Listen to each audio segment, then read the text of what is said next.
Hello, Kevin. How are you? Fine, Ben. Fine, doing really well. How are you? Fine, thanks. So I wanted to discuss with you more about public opinion. Remember that in the last video we published, we talked about my article on public opinion being squeezed. I called it cornered by the many and controlled by the few. And this gives very little leeway to public opinion, actually. Why? Because public opinion is such an important factor in the political society, highly political society in which we live.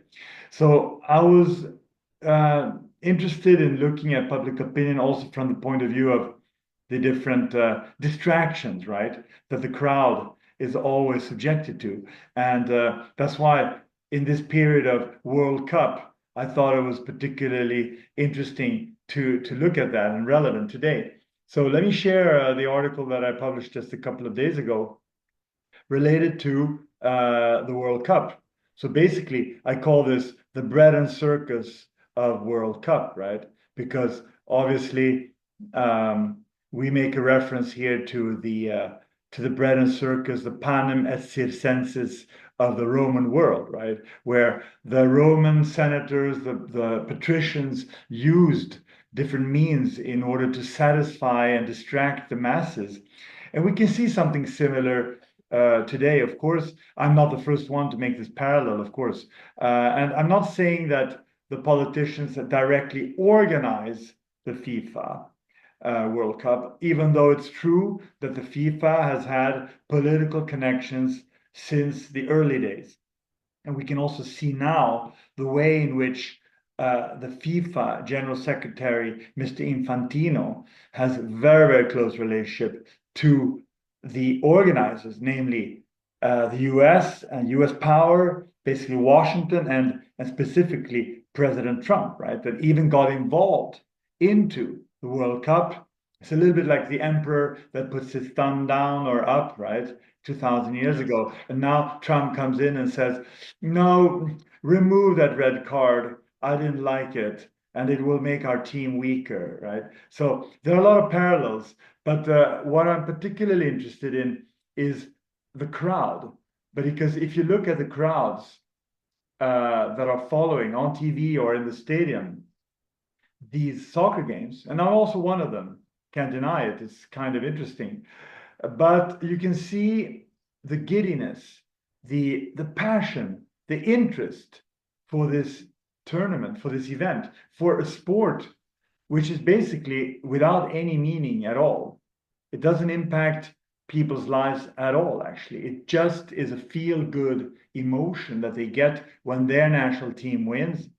So you sort of feel a little bit, let's say, sorry that the same kind of feeling cannot be expressed when it comes to real human difficulties, real political problems, real human suffering, right? That you cannot have a bigger part of the population really feeling, you know, a lot of anger, emotion towards their own governments who support, for example, the genocide in Gaza.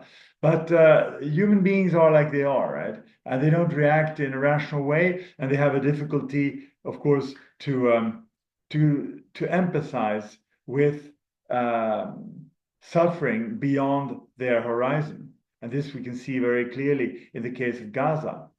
It doesn't mean, of course, that most people are completely indifferent to the crimes of the Israeli regime. No, but if you compare the let's say the political reaction to the attack on Iran or to the policies of the United States in the United States, the the emotion, the interest is really much smaller than for a football game. Imagine if the public spent 2 hours to read about politics, you know, in the evening, just 2 hours 1 week.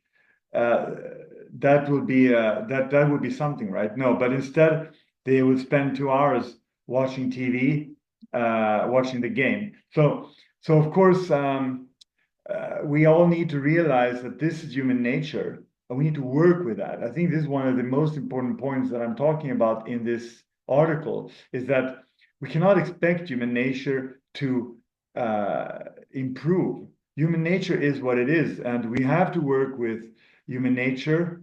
It's fixed, it's flawed.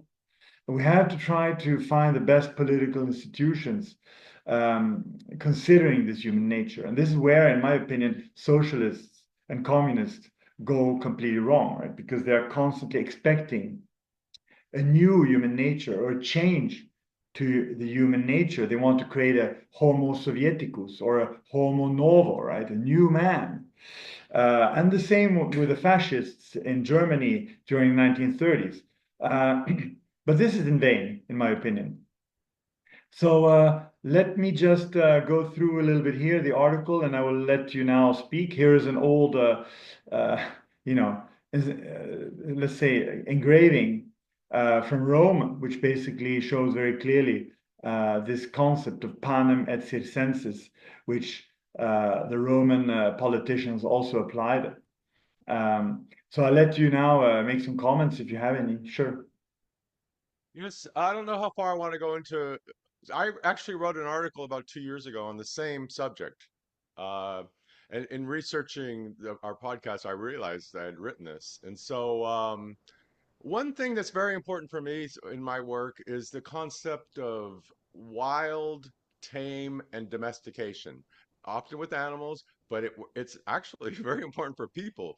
We are domesticated animals. Civilization is a process of domestication of humans. And so when you say human nature is stable or what it is, it's not completely true. Um, we the, so hunter-gatherers are basically the analogy of a wolf, like they're wild. They haven't been co-opted. There's different the three stages of civilization is savagery, barbarism, and civilization. Now that sounds very loaded, but it also means wild, tame, domesticated. And there you see the hierarchy is different. Because typically we have more respect for a noble wild animal than a domesticated little lapdog, which is what we are basically now. We've been domesticated by civilization.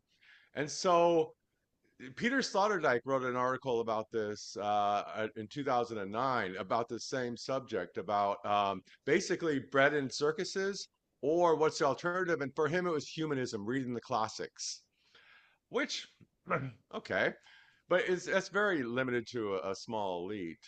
Where I came, my idea was that we need to become more feral. We need to move away to some extent. Okay, we're domesticated. I'm a domestic animal. Genetically, I am different. My brain is 30% smaller than a hunter-gatherer. The domestication process is a biological process of making us weak, basically. And so what happens to the masses, basically, I don't want to sound snobby or anything because I'm part of the masses too, but humans need dopamine. And so the elites are very smart about providing us with dopamine. So the World Cup is a dopamine dispensing apparatus, but so is like Netflix, and so is like DoorDash, and so Yeah, are of so course. many modern conveniences are ways of pumping in dopamine to us, and that keeps us kind of happy and domesticated and dependent. And so in order for someone to step away, which is your article is asking people, and mine too, we have the same idea here, is that you need to become less dependent on these dopamine inducing apparatus. That doesn't mean you just have to not care about the World Cup. Personally, because I have a little bit of attention deficit syndrome, I can't sit and watch a football game for 2 hours. It's just not possible. I can watch 5 minutes and then that's about it. Then I need to go do something else. So anyway, that's I'll let you go on. Yeah, I think it's Yes. interesting what you're saying. I don't disagree entirely. I think they're just complementary views because for me, Yes. indeed, human nature is infinitely malleable, as someone said. You can It's basically, malleable, not you, infinitely. well, almost infinitely malleable. You can put the person in almost any social environment, a social context, and he will adapt and he will even learn to live in that way. And that's why I'm saying infinitely malleable. I don't mean to put him on Venus because, of course, he will die immediately. But Okay, within the within the human, context, any human society, he could be malleable, yes. yes. But the So limit is almost human societies. that's why I say infinitely malleable. But of course, Yeah, okay. you have to see what I mean by that, right? Yes, yes. And but that is not something that is for me contradictory to the fact that human nature is fixed and it has its flaws, right? So the two are compatible, in my opinion, because you can see very easily, even with crowds or when you see people that are exposed to very rough emotional or physical environments, very soon this little layer of civilization that you call it will tend to disappear. I mean, there are lots of books about this. You have Lord of the Flies, which is a kind of allegory of that, right? But this veneer of civilization is often just a veneer, right? And we need to understand that if you remove the kind of security that we have, you can very easily drift back to a kind of chaotic, pre-civilization society. I think you can never take for granted this civilization. Um, So Finn, what you're saying is exactly correct. It's actually what Sloterdijk says. He says so the bread and circuses are the gladiator, the shows and the spectacles. And he said that's a way of bestiality. These spectacles are a way of allowing us to express kind of our animal intent, to go back to that animal stage, but in yeah, a very controlled means. in a So kind of when we're vicarious watching way, the right? World Cup, and Exactly. so it's a controlled release, Yes, I basically. fully agree. That's a very good point. It's like in a vicarious way, we are living out our bestiality in a way. In Rome, it Yes. was gladiators actually that really took other people's lives or animals' lives, and people had no problem with that. Even during the French Revolution, which was not so far ago, um, there were Yes, public we're executions that we're many. more domesticated now than the Romans were, so our releases can be lighter, but they were Yeah, but what I newly mean is that domesticated. again, it is very easy to go back to these times because you can see very clearly that even during the French Revolution and later during the 19th century, there were still many public executions which were, which were attended and In actually greedily America, attended well, by many okay, they people. they weren't public, but yeah, in America, yeah, I don't know when the last one. So the point France, is, so if you anyway. get back, if we get back to the point, one of the points that I make in the article is that this capture of public opinion goes to such a point that people, of course, they are not involved so much, or let's say, emotionally interested in the suffering of others beyond the horizon. We cannot expect everybody to react, strongly and politically to the genocide in Gaza, unfortunately. However, we can see that people are even sort of indifferent, even to their own suffering or their own degradation in living standards. And we can see this very easily in the West that as soon as it is not a direct impact on their lives, something that can be clearly measured, for example, the increase of a tax that will directly impact, the wallet. You can see a very big, actually, indifference to even policies that impact the individual directly. If you look, for example, at the way the recent conflicts have increased the price of gasoline at the pump. I mean, in Europe, people are paying, and as well as in the United States, people are paying. If you count over a year, we're talking about thousands of euros or thousands of dollars a year more for gasoline. And this is a direct consequence of the decisions from a couple of politicians like Trump in Washington. So people fail to make this connection because people are also, let's say, intellectually lazy, right? Um, it's very much more easy to focus on a ball and to focus on a football game which caters to more primitive emotions than trying to really understand where does my standard of living come from? Why is my standard of living going down? And the effort is not so difficult, but it's of course more complicated than following a football game or a soccer game. Yes. It's to me, it's like it's a question of dependence. And so in our economic structure, especially if you're simply a wage worker, you're basically like a pet in someone's house. And so when the standard of living goes down, what's your little dog going to do? You know, they don't have many choices. They're just going to maybe have a neurotic reaction or Yeah, just but learn to again, live with it. Kevin, I'm not talking so What, much about having a choice. I'm talking about making the connection, understanding, because again, we're talking about public opinion, and public opinion is not about making a choice or having the freedom to change it. It is about simply having a different opinion about the fact that your life has been negatively impacted, right? Yeah, if people don't make this intellectual connection, then the public opinion will not change, right? So it's changing, of course, slightly, but it's not changing as fast as we somehow would like. And this goes back actually to the point that, uh, the general public is not suited, is not prepared for political life. People are prepared to think critically. People have been taught to think critically in school, but people have not really been trained to think politically. And there are several reasons for that. It's something that, for example, James Burnham brings up in his very important work, in my opinion, The yes. Machiavellians from 1943. I will just cite a couple of points here. He Yeah. lists here the inability of the masses to function scientifically in politics. And of course, he goes through the different points that we're talking about, right? The huge size of the mass group, which makes it too unwieldy for the use of scientific techniques.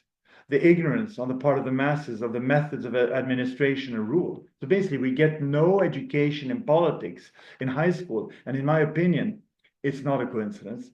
And then we have the necessity for the masses of spending most of their energies on the bare making of a living. So of course, if you're doing, if you have three jobs, working nights, obviously that's going to give you much less time to focus on this, indirect connection between politics and your own life.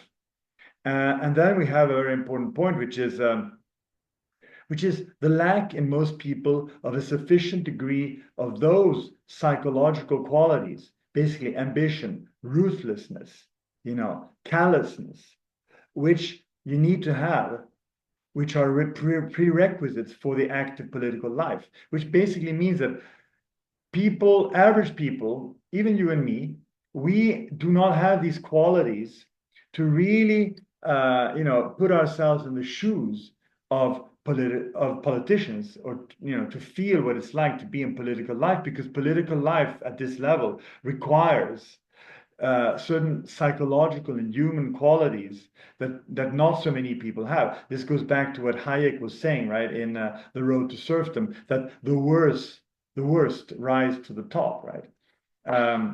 So these are a couple of reflections which the World Cup, incited in me. Yes, especially so one thing about the political system, I mean, we get our information on public opinion through the establishment channels. So, but I mean, we can also, I often call kind of my normie friends just to see what they think, who aren't really politically active, because, so they're just kind of saying it as is. That's how I inform myself to a small extent, to what generally people are thinking. Your point about being ruthless is very important, and this is comes back to kind of my idea that people have to become feral in the sense of moving away from being domesticated and understanding the system and taking the responsibility of like we do, we write, we talk, we kind of take the position of a politician. That's the That's first step, basically, in challenging what we're not happy with. And yeah, so that's not for everybody. Uh, as you say, people are working three jobs or backbreaking in the fields or like in the old days, whatever. And so not every, it was just not possible for anyone. Your point about James Burnham, he's, by the way, one of my favorite thinkers of all time. Uh, he's also a former Marxist. I think kind yeah. of right-wing guys that used to be Marxists are the best This is because very they can think interesting. These systemically. people who were socialist or have this deep knowledge of Marxist thinking, and who then later became conservative, they are usually very interesting people. So I can recommend for everybody to read The Machiavellians, which for It's a me is brilliant book. It's a very actually important book. available on audio book for free on YouTube. You can just Yeah. listen to it. It used to be actually censored for many, many years. It was very difficult to get a hold of this book for obvious reasons. But now there's a new version out that you can also buy on Amazon, but that's fairly new. So yeah, So, so what Burnham's talking about is basically standard Marxism. It's that so in Marxism we have this idea that the workers are going to take over. No. No, no, no, no, no. It's going to be a small elite, a bourgeois elite. Like Marx had a PhD. He wrote his PhD on Kant. Engels was a industrialist. All the top Marxists, not all, but 90% were super intellectual bourgeois guys. And they always said the workers aren't smart enough to create a new system. They're too busy working. They don't have time to think all this stuff through.